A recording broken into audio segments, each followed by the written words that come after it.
तो यार बलिनो लें, फ्रॉन्क्स लें या ब्रेजा लें, आज मैं आपको इस क्वेश्चन का आंसर देने वाला हूं। और मैं खुद भी इस चक्करों में पड़ चुका हूं जहां पे मुझे समझ में नहीं आता है कि बलिनो सही रहेगी, फ्रॉन्क्स सही रहेगी या ब्रेजा सही रहेगी। जब तक फ्रॉन्क्स नहीं आई थी ना, तब तक डिसीजन और भी ज्यादा आसान था, बट फ्रॉन्क्स आने के बाद ये डिसीजन थोड़ा सा और मुश्किल हो गया। क्योंकि जब बंदा बलिनो का मन बनाता है तो वो सोचता है फ्रॉन्क्स, और जो फ्रॉन्क्स का मन बनाता है तो वो सोचता है क्या थोड़े पैसे और डालकर बड़ा इंजन या बड़ी कार एसयूवी ना ले लें, क्यों हैचबैक टाइप कार लें। तो सारी बातों के आंसर मैं आपको दूंगा। चैनल पर अगर आप फर्स्ट टाइम आए हैं तो प्लीज कंसिडर सब्सक्राइबिंग, मैं आपसे रिक्वेस्ट करूंगा। सबसे पहले मैं आपको बता दूं कि ये जो तीनों कार्स हैं ना, ये तीनों कार्स बहुत ज्यादा बेहतरीन है। ऐसा कुछ भी नहीं है कि अगर आपने इन तीनों में से कोई एक कार ली और दूसरे नहीं ली तो आप बहुत ज्यादा ही पछताओगे, क्योंकि इन तीनों कार्स में आपको मारुति का ट्रस्ट और मारुति का इंजन मिलता है। अब आप सबको पता है, देखो मारुति को कोई इसलिए तो ले नहीं रहा कि उनको चाहिए बहुत पावरफुल इंजन, बहुत टर्बो वाला इंजन चाहिए। यहां पे वो चीज आपको नहीं मिलती है। तो दोस्तों, मैं इन तीनों कारों को साथ साथ कंपेयर करूंगा। स्टार्ट करना चाहूंगा मैं सेफ्टी से, क्योंकि सेफ्टी सबसे ज्यादा मैटर करती है हमारे लाइफ में। मुझे पर्सनली सबसे वीक इन तीनों कार में ना बलेनो लगती है। जब मैंने जितनी बार भी इसके डोर और बूट वगैरह चेक करा ना, तो मुझे सबसे हल्की बलेनो लगती है। अब यहाँ पर जो ब्रेजा और फ्रॉक्स है, दोनों की मुझे इक्वल बॉडी लगती है। आपको पता ही होगा कि जो फ्रॉक्स है बलेनो से निकली है, सेम ही प्लेटफॉर्म है। पर अगर मैं बिल्ड क्वालिटी की बात करूं तो वो डेफिनेटली इंप्रूव्ड है। तो यहाँ पर एक चीज कंफर्म होती है कि अगर आपको बेस्ट सेफ्टी चाहिए तो वो बलेनो में तो नहीं है। बाकी सारे जो बेसिक फीचर्स होते हैं, हिल होल्ड हो गया या फिर व्हीकल स्टेबिलिटी मैनेजमेंट हो गया, ब्रेक असिस्ट हो गया, ये सारे जो जनरल फीचर्स हैं, ट्रैक्शन वगैरह, ये सब आपको मिल जाएगा। अब बात करते हैं जो दूसरा पहलू आता है, वो है कार का इंजन। अब ब्रेजा में सबसे बड़ा इंजन है, 1.5 लीटर का 4 सिलेंडर इंजन है। दोस्तों, अगर हम बात करें फ्रॉक्स और बलेनो की, इनमें आता है 1.2 लीटर का, पर वो भी 4 सिलेंडर इंजन ही है। अब 4 सिलेंडर का मतलब क्या होता है? ये काफी स्मूथ होता है, नॉइजलेस होता है और इसमें वाइब्रेशन बिल्कुल नहीं होते, कोई जर्क वर्क कुछ नहीं होता, बिल्कुल मक्खन गाड़ी चलती है। 4 सिलेंडर कार का मतलब हो गया आपकी जो कार की लाइफ है काफी सही रहेगी। और नेचुरल एस्पिरेटेड इंजन्स हैं तो कोई टर्बो वर्बो नहीं, इनकी जो मेंटेनेंस है लॉन्ग रन में वो भी कम होती है। अब क्वेश्चन ये आता है, तो फिर 1.5 क्यों लें और 1.2 क्यों लें?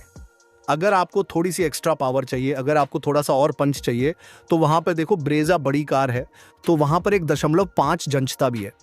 तो अगर आप ब्रेजा लेने का मन बनाते हो तो ऑब्वियसली इसमें 1.2 इंजन नहीं लग सकता, क्योंकि ब्रेजा एक बड़ी कार है, पर उसको चलाकर आपको ना एसयूवी वाली वाइब आ जाएगी। तो ये सीन है, बाकी इंजन सबके अच्छे हैं। अब दोस्तों, अगर बात इंजन की हो रही है तो माइलेज के भी जान लेते हैं। ये तो मैंने आपको बता दिया कि 4 सिलेंडर है, स्मूथेस्ट है। पर अगर आपको बेस्ट माइलेज चाहिए ना, तो बेस्ट माइलेज आपको फ्रॉन्क्स और बलिनो में मिलेगी। ब्रेजा में भी बहुत अच्छी माइलेज है, पर इन दोनों से कम है। ब्रेजा की जो माइलेज है वो अप्रोक्सीमेटली आपकी सिटी में 13 से 14 के आसपास रहती है, हाईवे पर 18 से 20 के आसपास रहती है।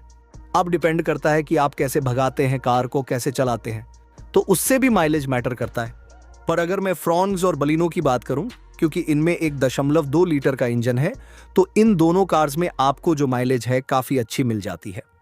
अब दोस्तों, ब्रेजा में बस एक एडवांटेज ये है कि अगर 5 लोग भी बैठे हैं, एसी वगैरह भी ऑन है, आप हिल्स पर भी जा रहे हो तो अंडर पावर नहीं लगेगी आपको।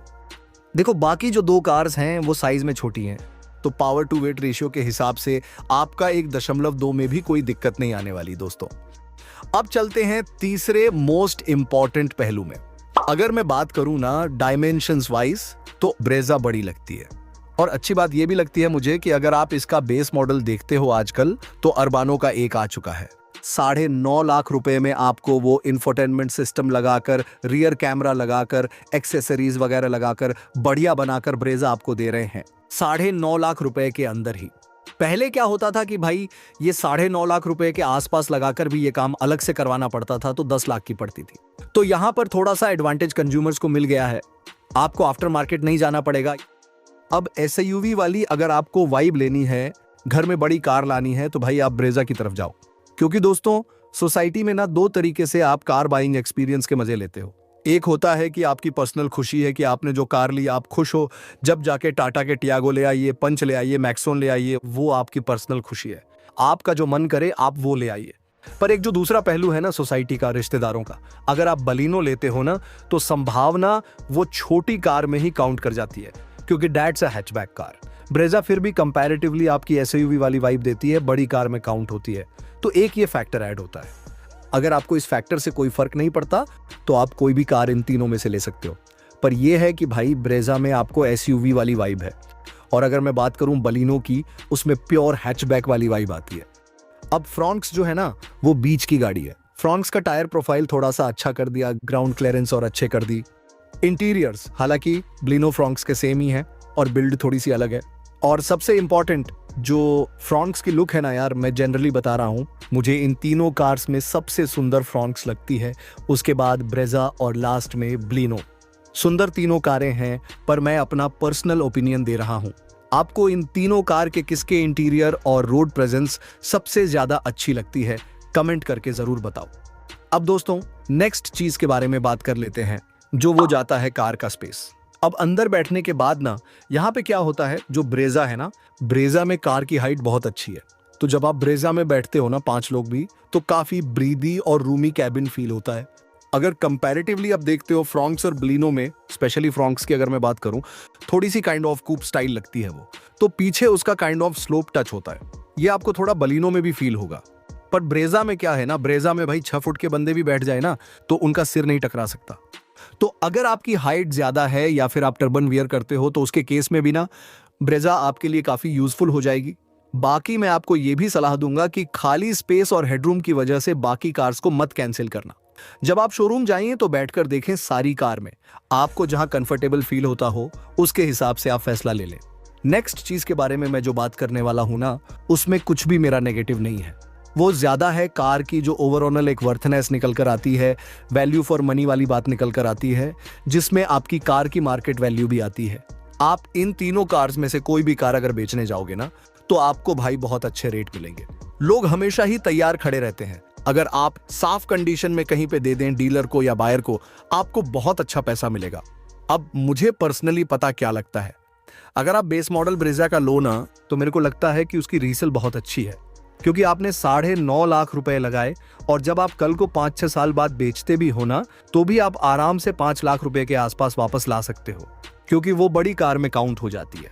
कंपैरेटिवली जब आप बलिनो या फिर फ्रॉन्क्स को बेचते हो, तो उसमें आपको अच्छे रीसेल तो मिलती है, जल्दी भी बिक जाती है, पर थोड़ा सा कम पैसा मिलता है, क्योंकि वो हैचबैक कैटेगरी में कंसिडर होती है।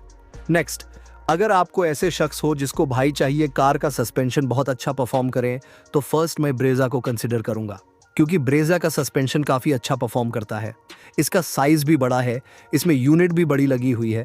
कंपैरेटिवली फ्रॉन्क्स और ब्लिनो का मुझे न्यूट्रल लगा, क्योंकि जब मैं फ्रॉन्क्स चला रहा था तो मैंने नोटिस करा है कि उसके टायर प्रोफाइल अच्छी है, ग्राउंड क्लियरेंस भी ठीक है, तो it was kind of better than ब्लिनो। बाकी ब्लिनो का भी अच्छा है।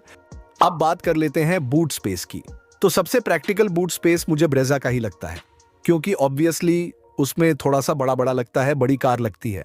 कंपैरेटिवली सामान आपका बाकी कार्स में भी आ जाएगा, but it is just that कि ब्रेजा में आपको थोड़ा सा एक्स्ट्रा ही सामान रखने का या बैगेज रखने की जगह मिल जाती है। दोस्तों मैं एक चीज यहां पर ऐड करना चाहूंगा कि अगर मैं इंटीरियर क्वालिटी की बात एक बार करूं, तो यहां पर ना आप थोड़ा देखना, क्योंकि ब्रेजा के इंटीरियर्स मुझे थोड़े कम अच्छे लगते हैं। अगर मैं उसको कंपेयर करता हूं फ्रॉन्क्स से, मुझे पर्सनली जो फ्रॉन्क्स के अंदर इंटीरियर्स दिए गए हैं वो थोड़े से ज्यादा बेटर लगते हैं। तो दोस्तों इस वीडियो में मैंने काफी सारी चीजों के बारे में बात करी है, अपनी बेस्ट एक्सपीरियंस और नॉलेज को मैंने शेयर करा है। मैं आपसे रिक्वेस्ट करूंगा, चैनल पर आइए, एक्सप्लोर कीजिए, और जो भी वीडियो आपको अच्छी लगे, आपकी हेल्प हो जाए, तो please consider subscribing the channel.